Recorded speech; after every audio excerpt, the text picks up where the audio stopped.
Hello little buns, it is Steph. Welcome back to my home. It is time for, it's a Q&A time. It's time for a Q&A. It is time for a Q&A, a question and answer video. I hope you are ready. Get some popcorn. These videos are usually a little bit long. Gonna be a good time. We're gonna hang out. We're gonna answer some of like serious questions. Okay, it's gonna be a good time. All right, let's get started. As you guys might know, if you watch my other Q&A videos, I get my questions from Instagram. Once in a while I'll post a picture saying, hey, I need your help. Let's ask some questions for this Q&A video, okay? And that is where I get my questions. So follow me on Instagram if you have not already. There are links in the description box.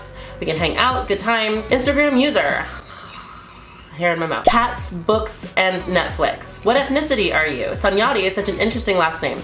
So Sanjati is not my actual last name on paper. I took it,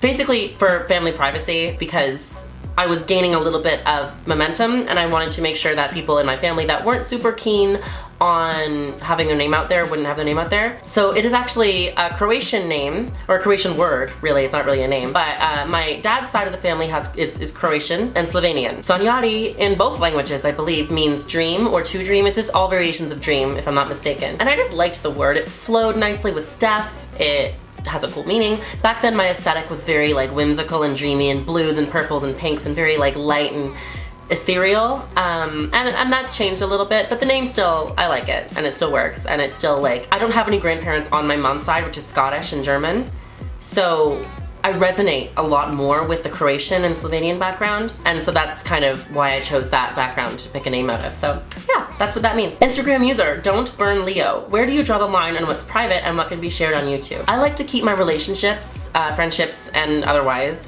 private. I don't like to share that on YouTube. I don't know, when you share something on YouTube, or when I do, anyway, I feel like it's not mine anymore and that you guys kind of have a bit of ownership over it, which isn't your fault. It's just kind of what happens when I share things on here.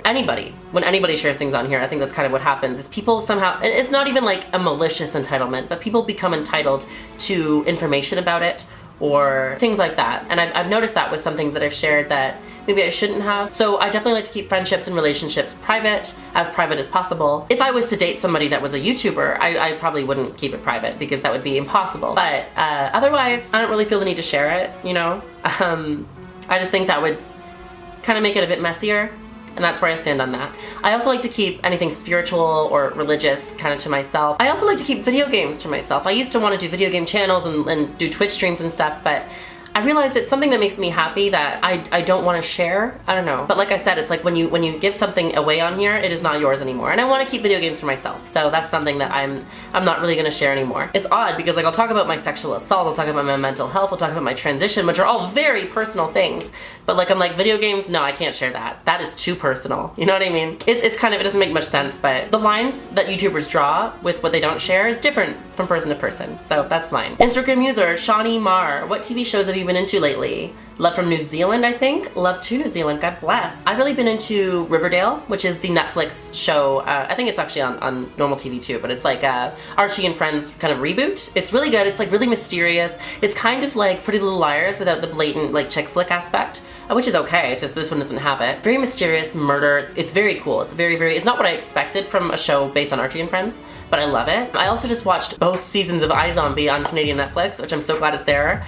Can we just talk about Robbie? I love him. He's adorable. I follow the actor on Twitter and I'm obsessed. No shame. I love that character. He's so cute. He's my favorite. I don't know, I really like that show. I think it's interesting because it's kind of campy and funny and sometimes, but like underneath of it all, this girl did not live until she died.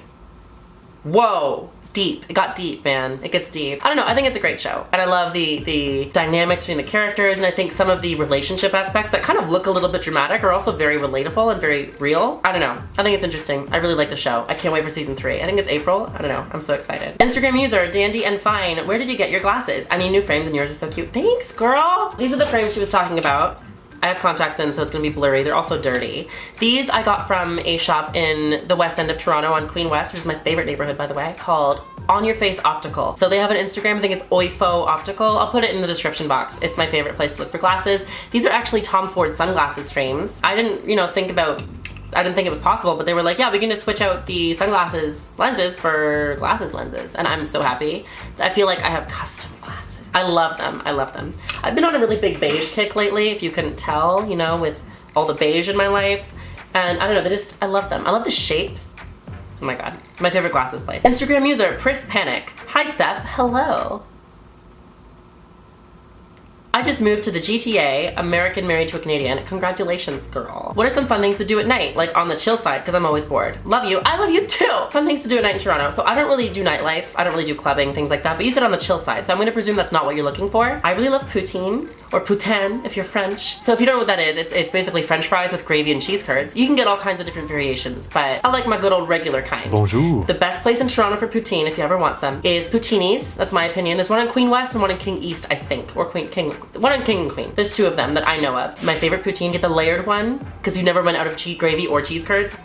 God bless. I might order some tonight, like, maybe. What else do I like to do? Okay, there's these two bars that I really like, and I don't consider these really nightlife bars because they're video game bars. So the first one is Power Bar on Front Street. It's this really cool, trendy, like all white space with like blue lights, and it's underground. It's very interesting. There's a cool bar. Busy every time I'm there, like really busy, but it's a really cool place. I'm very excited to go back. I think I'm going there for the after party after Comic-Con this month, so I'm excited. Really excited, we'll see. The other place I really like is Tilt Arcade. I think Tilt is a chain in several cities and I think several countries even. It's basically an arcade bar, so it's very trendy right now, you know, with nostalgia and video games and arcade stuff, and yeah. So it's a little bit less nerdy of a space. It's a little bit more very loud, whereas the Power Bar is not very loud, but I liked it. I felt very comfortable. I don't know, I really liked Tilt. I want to go back there too. And it's more of a traditional bar setting because there's drinks everywhere and there's food everywhere, and the Power Bar is more calm. So if you want something more calm, the Power Bar is what I recommend. Anyway, too long. I've been talking too long. Instagram user, Sophie Slinger. What's your favorite neighborhood in Toronto? So many Toronto questions this time. I love it. I said earlier, I think, Queen West is my favorite neighborhood in Toronto. Queen West was actually voted, I think, second trendiest neighborhood in the world, next to the entirety of Tokyo. Apparently, I read that like a year ago in some weird online article. It probably isn't even true, but it's a very cool place. Lots of cool shops, tattoo shops. But like, I'm just saying it's a very young, trendy area with lots of young, trendy things. All kinds of cool clothing shops. There's this place, Untitled & Co. It's a Toronto brand. I love them. Really cool. What else is there? There's this really cool place called Lavish and Squalor on Queen West that sells like cool jewelry and just, it's kind of overpriced, but I love it. I love it. It's a cool place. I love it. Yeah, man. I love Queen West. I love it. My favorite vintage stores on Queen West. Mama Loves You Vintage. Great place. Anyway, go check those places out. I love Queen West. Instagram user, Magic Moth. Do you believe in aliens? I think it would be irresponsible to believe we are alone in the universe. I don't believe in the Hollywood aliens like the Greys or whatever with the big heads, or I don't think we could possibly understand what an alien could look like.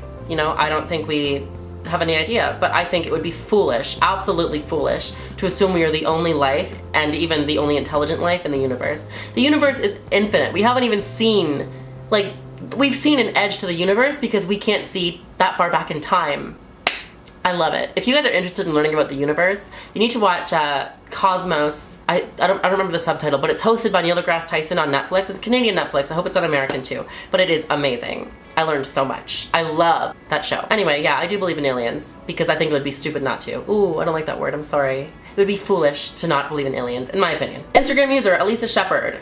Girl, are you dating this guy with the wall of penises behind him in his YouTube videos? He looked at you so tender and warm in your cross video lately that I got that feeling.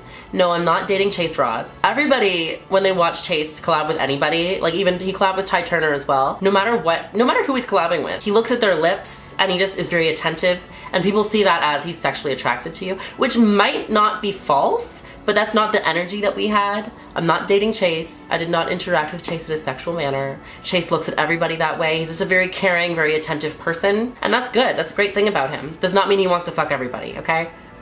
Sorry, I'm not dating Chase Ross. Instagram user, A Rotten Kid. Do you think young trans kids who want to start hormones should, or if they should wait till they're older before starting to physically transition? So this is a very controversial question, and I think it's controversial because people don't understand what children transitioning means. Nobody is advocating for kids to get surgery, or to start estrogen when they're 12, or to start testosterone when they're 12. That's not what we're saying. That's not, when we say allow trans kids to transition, that's not what we're saying. We're saying allow them to wear the clothes that make them happy, allow them to socially be who they want to be. When it comes to medical transition with children, I think it is absolutely fine, responsible, and a good idea to put those kids on hormone blockers. That's not putting them on hormones, that's preventing puberty from changing their body in a way that would make them unhappy later in life. I think when they're 16 years old, that's a good time to start testosterone or estrogen in the way that they would want, because they've waited long enough to know, okay, is this a phase or not? Which 9 times out of 10 it's not a phase, okay?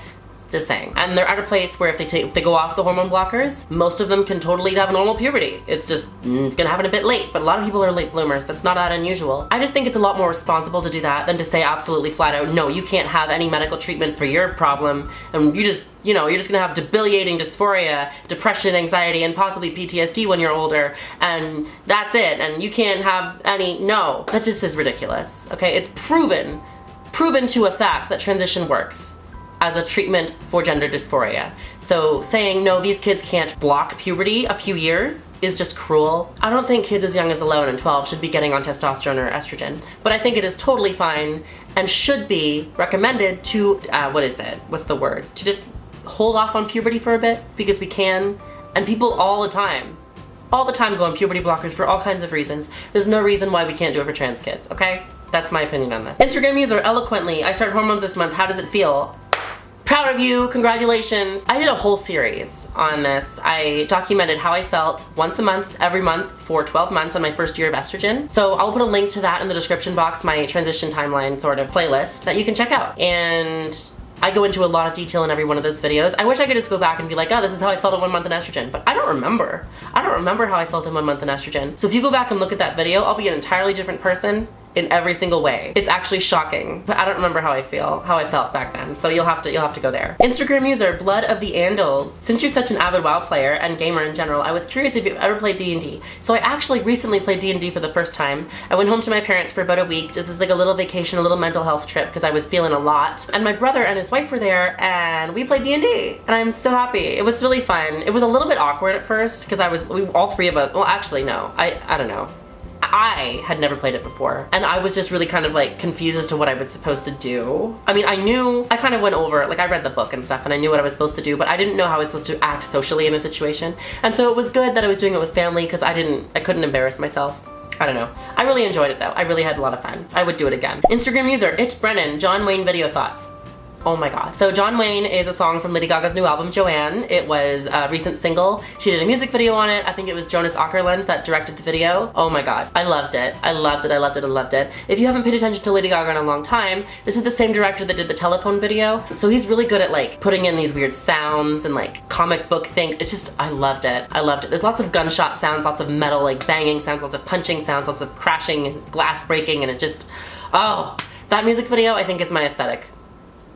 I mean, I don't actually look like that, but I want to. You know what I mean? Grungy, covered in beer and like denim short shorts, and yeah. I'm really into that right now. I love that music video. You guys should all go watch this John Wayne music video. I think that is my favorite aesthetic, period. I love it. Anyway, oh, is that all? Girl. All right, that's all the questions. So it was about like, what, 15 minutes?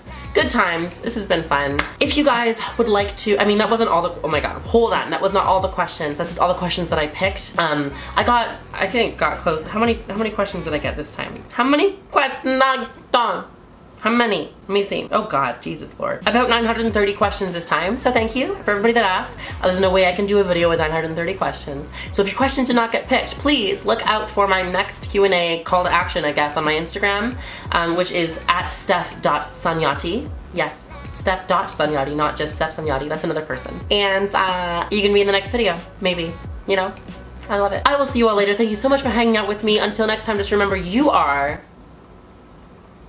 What are you? You are an enigma. You are a mystery. You are a fantasy that I cannot comprehend. You are incredible and wonderful.